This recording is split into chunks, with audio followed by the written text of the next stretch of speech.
gabaygan waxaa la yiraahdaa Sarqaan waxaan ugu talagalay ama uu ka hadlayaa shiishada iyo qaadka sifadiisa qaadka baa haddaan si yarka hangaadshe sun la qooshe weeyaan iyo maridku saaqaye wasaluudaha bixi adoo gaaja salalaye sixirkan dadwaalka ah markuu saylada yimaade saqiir iyo cirool iyo dad waa wada saqramaye sida duula mare bay dhabaha sayraane sida waye saqraanku sidiisiye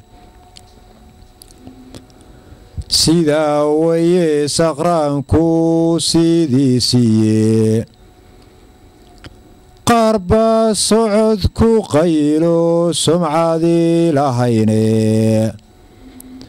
sawdhiyo shaahiyo biyo bay gacanta ku sitaane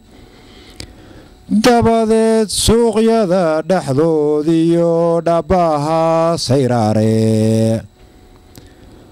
sacabaday dhigtaan bay si xun ku goobaane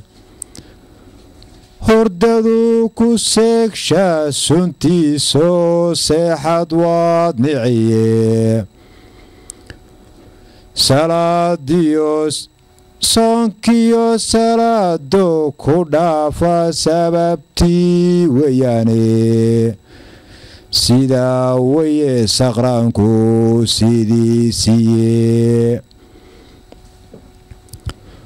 sidaa waye saqraanku sidiisiye sandaqad bay iska buuxshaan dhammaan si xun u dhaqankoodiye shiishad bay safu galaan oo meel xun bay saaldhigtaane tubbay afka surtaan oo qiiq ka sayraane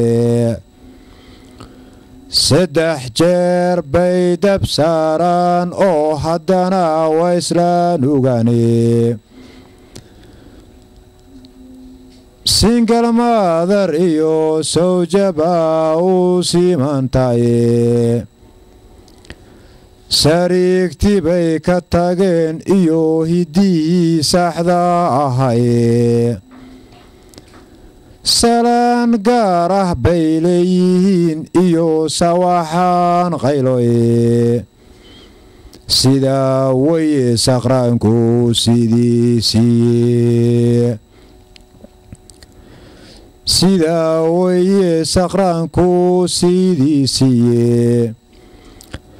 suuradda maayide qur-aanka aayadda 9aade baalka 9aad beeshka 8 siduu weynaha inoogu sheegay saqradda waa xaraame haddii saxiixa oo subanaha laga soo waryaye dembi aad samaysaa sadku qoran ku seegtaye sidaa waye saqraanku sidiisiye wabillahi tawfiiq. Assalaamu calaykum waraxmatullahi wabarakaatu.